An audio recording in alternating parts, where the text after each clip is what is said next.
Hello humans and viral entities. How are you doing? This is weird with this blank wall behind me. In my apartment, there is probably no space I could point this laptop at that there wouldn't be books or posters or something on the wall. And here in my girlfriend's place, there's lots of blank walls, and it's weird to see me with blank walls. I thought I would try to do as many videos as possible because I figure people are starved for entertainment and stuff, and here I'm doing my part for whatever that's worth. But I put up an article today with the same title as my video yesterday, is the coronavirus an illusion? And I wanted to point out, I think most people got this, but I'm going to say it anyway. I'm not saying like your nose is real, your toes are real, but coronavirus, that's an illusion, it's a hoax.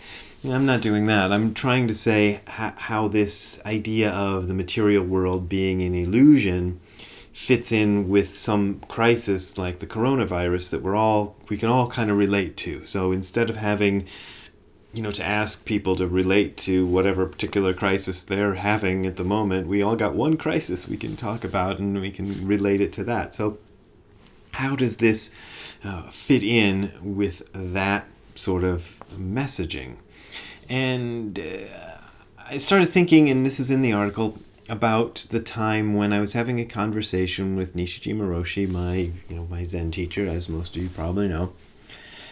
And he said the material world is an illusion. And I think I might have even made a video about this already, but that really surprised me because I never expected to hear him say the material world is an illusion. I thought that he was teaching something, just the opposite, because my understanding of the material world is an illusion, at least at that time, was, this was the kind of thing that would be said by a person who thought they could walk through walls or change molecules with their minds or some crazy stuff like that. But he was a very grounded, steady person.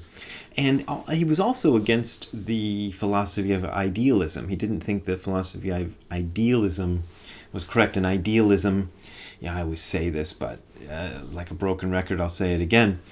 It's not, idealism is often used as a synonym for optimism and, but that's not where he's talking about philosophical idealism when you say the material world is an illusion, that it's all ideas and things. So he would contrast that with idealism. Now, I'm not enough of a philosophy geek to really be able to parse the difference for you between idealism in the Western sense and things like Yogacara and other Buddhist philosophies that sound like idealism but might not be quite idealism. But the story that I put up yesterday from Dogen about Genza and Seppo, and Genza stubs his toe, you can go look at that story. It's a story about a Zen student who thinks he's got the whole dealio worked out with this whole material world as an illusion thing, and then he stubs his toe. And one way of understanding that story is, as I put it in my blog, which is that Genza started out being just a regular guy with a regular understanding of how the world works, which is probably more or less the same understanding all of us grew up with. Then he got into Buddhism and he started understanding this idea of the material world as an illusion, and my body being part of the material world is also an illusion. And after a while of getting that, he figures, okay, got that, done with it, let's go do something else. And as he's walking out the temple, he stubs his toe on a rock and he goes, wah! And his teacher says, what happens? And he says, I just found out that I cannot be deceived by others. And that might sound like he thought he'd been deceived by the Buddhist teaching that the material world is an illusion. And now he was like, I'm not deceived anymore. But in the twist at the end of the story, he comes back to the temple and continues practicing and becomes a great Buddhist master. So the point of that story is that the idea of the material world being an illusion doesn't mean you don't stub your toe on a rock or you don't get involved in a coronavirus pandemic. So this is a kind of a different teaching. And the Yogacara philosophers who came before the Zen people, they would try to deal with this by creating these voluminous, I sound like Carl Sagan, right? The voluminous mountains of explanation. And I've tried to read some of those explanations, and they just drive me up a wall. Actually, my head hurt when I was, literally, my head hurt as I was reading this book, a dense book of Yogacara philosophy, trying to follow the permutations and convolutions of it. Whereas the Zen people, when they try to explain the material world as an illusion, people like Dogen and people that Dogen was quoting, they just go, they tell you a story about like Genza stubbing his toe on a rock, and you go, but they're trying to say the same thing. And the way this figures into the whole coronavirus and COVID-19 thing is, the Zen people understood that there's only so much real practical use for getting a lot of knowledge. And you can see this when you try, as I've been trying, to sort the real stuff from the fake stuff, from the overloaded stuff, from the other stuff, in terms of the coronavirus. It's really difficult. So there's experts who say it's going to happen this way, and then there's another expert who says it's going to happen this way, and this person has these credentials, and this person has the other credentials, and you're going, well, these people are all very smart, but they're all saying completely different things. Who do I believe? And what sort of picture am I going to try to build up in my mind to deal with this? And the Zen way of doing that is like, don't even try to get a picture in your mind. In my case, I am following all the suggestions of washing my hands like crazy. My hands are cleaner than they've ever been. Not going out very much. When I do go out, I'm social distancing. I'm doing all that stuff and everything that people recommend. I'm not going to bore you with it because you probably already know it. And we shut down the physical Angel City Zen Center for the time being because we thought, okay, people, I first said I'm not going to shut it down. And the reason I first said I wasn't going to shut it down is because the recommendations we got originally said for people who have older people or compromised immune systems or health problems, you should limit your groups to 10 people or less.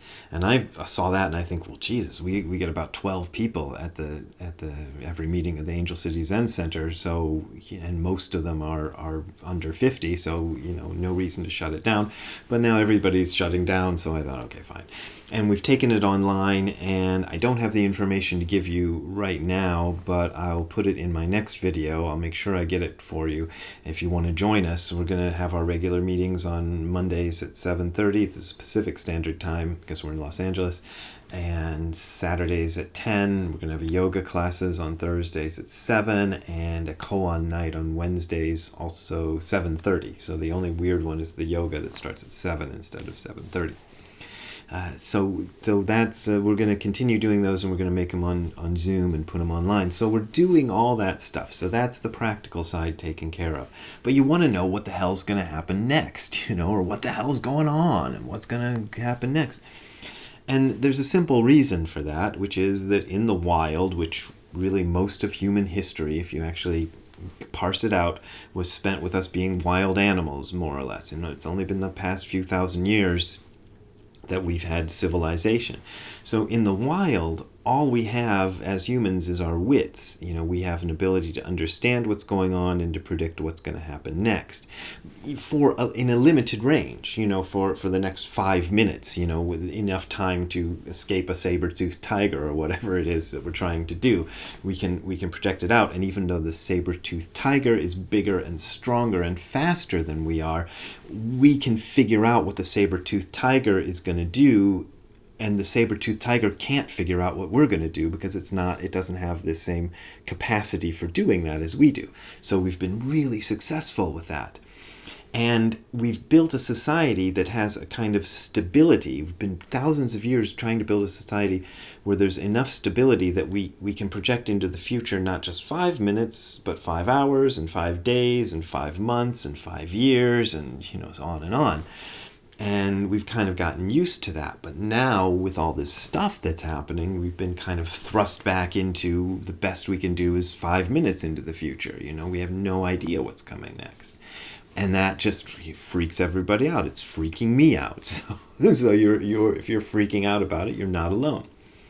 But what I've seen, what I've done, what I've worked on for the past 35 or 37 years or whatever it's been of this Zen practice is learning to be okay with that rather primitive state of going, okay, what's going on now? Not just now as in the next 5 years or 5 days or 5 hours or 5 minutes or 5 seconds, but now, just stay with that. And if you stay with that, things are very chill there. Even though 2 seconds from now you might get eaten by a saber-toothed tiger, those 2 seconds are very chill just before it happens. It's this really remarkably stable state that you can kind of get yourself into. So that's what I'm doing, and I've gotten better at it for the first time. Last night I actually slept right through the night and woke up at a normal time instead of waking up at 1 in the morning and being awake for the next 3 hours and going to sleep for 22 minutes and then being awake for the next 4 hours or whatever it was going on. That's what my days have been like before, because all the agitation that's going on in my mind. But I'm starting to look at the information differently, and I said this on the blog if you want to read it. I take in information differently from how I used to. I look at not only the information I'm getting, but I also look at who's providing that information, and more importantly, the state they're in when they're providing the information.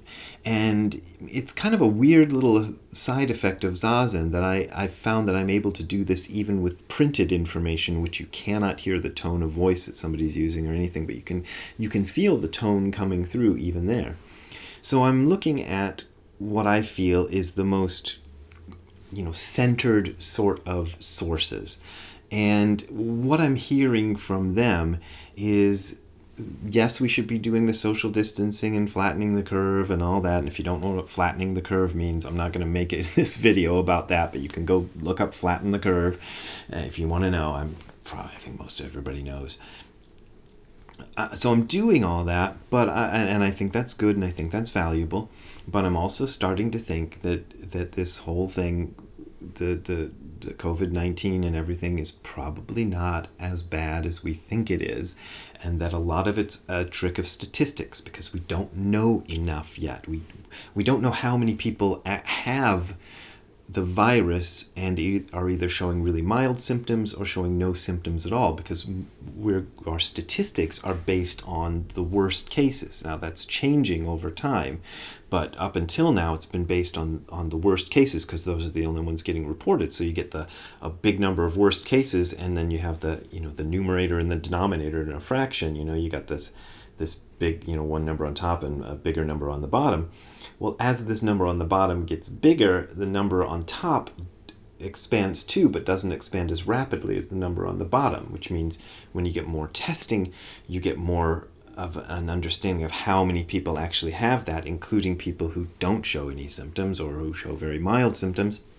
And then you've got the number of people who are severely affected by it, and we get a shrinking percentage as the time goes on, and it takes a while before all the numbers are in, and then you can finally go, okay, well, that's what we're facing, and it might not be quite as bad. But I understand about the rapid spread of this and the spiking and all that, so I'm not saying, stay home and do all that stuff. I think that's good for the world population, but I think we're going to get this thing together as a society, as a humanity as a whole, and it probably won't last as long or be nearly as severe as the worst case predictors are telling us that it will.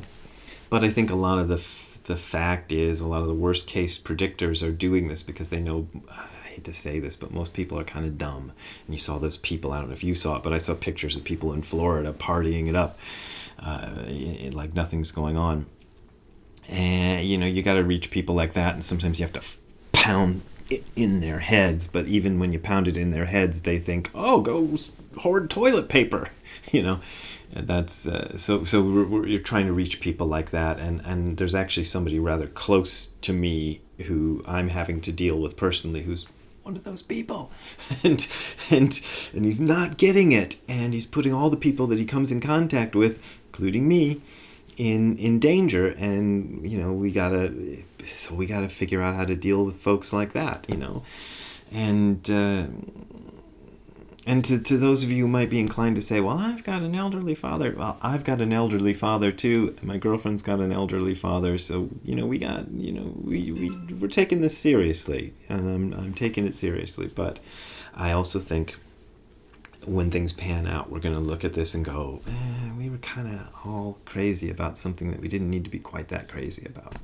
Just my 2 cents, as it were, my little thing. And if you think I'm wrong, don't argue with me in the comments section, because I'm just gonna let those go, because I've read the doom and gloom stuff too, so you don't have to send it to me.